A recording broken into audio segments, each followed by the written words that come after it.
पीछे लोधी लगाते थे।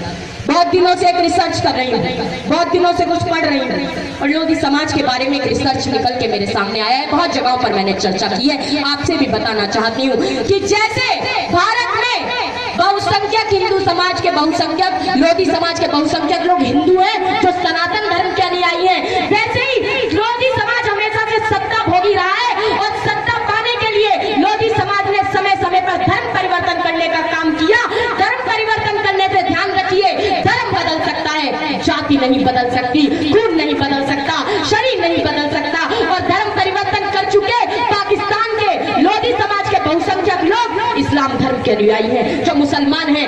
बांग्लादेश में, अमेरिका में, कनाडा में कई जगह सिख धर्म के अनुयायी हैं, क्रिश्चियन धर्म के अनुयायी हैं, जापान में और चाइना के अंदर बौद्ध धर्म के अनुयायी हैं, लेकिन वो सब आज भी लोधी लगाते हैं। पाकिस्तान में यूएन की परमानेंट रिप्रेजेंटेटिव मलिया लोधी है, साहिर लोधी वहां पर बहुत बड़े एक्टर है, फातिमा लोधी पाकिस्तान की काले और गोरे के रंग भेद के लड़ाई लड़ने की वाली एक पहली राजनीतिक महिला बनकर सामने आई है। शाइस्ता लोधी पाकिस्तान में बहुत बड़ी पत्रकार है, अमेरिका में ब्रेंडन लोधी बहुत बड़े रेसलर है, इटली के अंदर फ्रांसिस्को लोधी 32 साल के हैं और वो बहुत बड़े फेमस फुटबॉल प्लेयर है। ऐसे ही लोधी समाज के कई लोग अलग अलग धर्मों के अनुयायी हैं, अलग अलग धर्मों का पालन करते हैं। अगर इतिहास की बात की जाए तो पहले दिल्ली को इंद्रप्रस्थ कहा जाता था और इंद्रप्रस्थ पर कौरवों और पांडवों ने, चंद्रवंशी क्षत्रियों ने हमें 100 साल लगभग शासन करने का काम किया।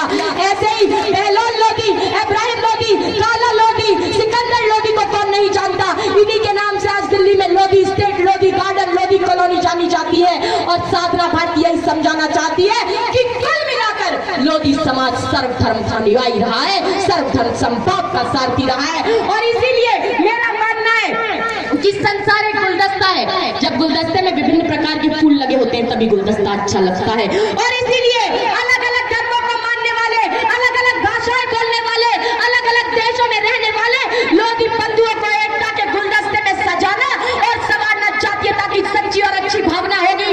ऐसा करना मुश्किल है लेकिन नामुमकिन नहीं। इस कठिन काम को भविष्य में सरल करके दिखाना होगा।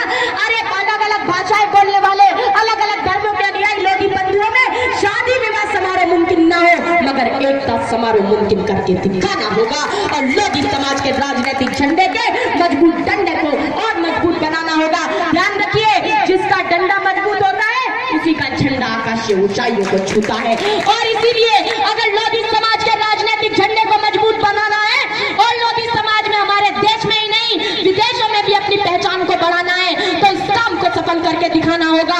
आज आपकी बेटी साधना भारती ये समझाने के लिए आई है कि शिक्षित बनिए, साक्षर बनिए, राजनीति में आइए, परंतु मैं यही समझाना चाहती हूँ कि स्वार्थवादी बनने का काम मत कीजिए। मेरा मानना है कि जब स्वार्थी एवंवादी कुटिल व्यक्तित्व रखने वाले लोग किसी समाज या किसी देश में अपना प्रभुत्व कायम करने के मद में चूर होकर विवेक शून्य हो जाते हैं, तब तक समाज और जनता का संतोष उभरता है, तब तक समाज और जनता का संतोष उनके झूठे मुखौटों को नोचता है, उनकी कथनी और करनी की दुबई चाल का पर्दाफाश करता है। जब तक जुल्मों को सहने की इंतहा हो जाती है तब तक जुल्मों की तरफ से वह संतोष चिंगारी से शोला बनकर शक्ति का रूप धारण कर लेता है, क्रांति का रूप धारण कर लेता है। और आज वो समय आ गया है जब छल और स्वार्थ के झूठे नकाब को हटाकर हमें सत्य को सामने लाना होगा, सत्य की साधना को सामने लाना होगा। मगर आप सत्य की साधना को सामने कैसे लाएंगे?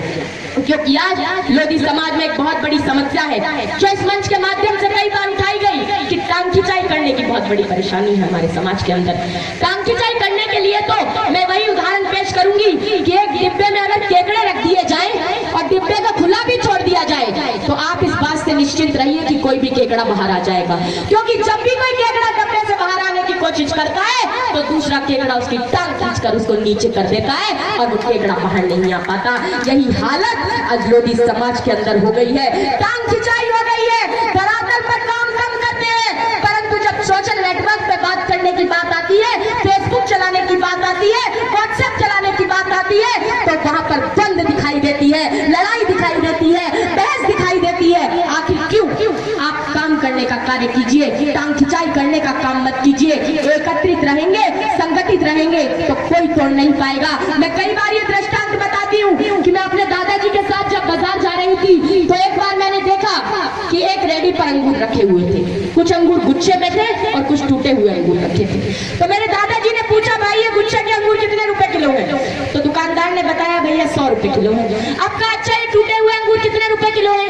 कहा ये तो 25 रुपए किलो है। दादाजी ने कहा ये अंगूर कम मीठे होंगे, इनमें रस नहीं होगा, ये फीके होंगे, इसीलिए तुम सस्ते दे रहे हो। अरे तो दुकानदार ने कहा नहीं बाबूजी आप तो बहुत गलत सोच रहे हैं, अरे ये अंगूर भी उतने ही मीठे हैं जितने ये गुच्छे में लगे हुए अंगूर हैं, परंतु क्योंकि आज अपने गुच्छे से अलग हो गए हैं इसीलिए आज इनकी कीमत चौथाई हो गई है। यही समझाने के लिए आई हूँ कि गुच्छे में रहोगे, एकत्रित रहोगे, संगठित रहोगे तो आपकी कीमत 100% मापी जाएगी। टूट जाओगे, बिखर जाओगे तो आपकी कीमत 25% हो जाएगी, चौथाई अपनी कीमत को पाओगे। और इसीलिए साधना भारतीय समझाने के लिए आई है कि यहाँ किसी दल की बात नहीं है। और लोधी समाज, चाहे वो लोधी समाज मुकाबली का हो, अशोकनगर जिला का हो, चाहे वो हिंदुस्तान के किसी भी राज्य, किसी भी शहर का, किसी भी गांव का हो, लोधी समाज किसी का बंधुआ मजदूर नहीं है। लोधी समाज वो ताकत रखता है कि वो तख्ता पलटने का काम कर सकता है। इतनी तादाद में आज हमारा लोधी समाज मौजूद है।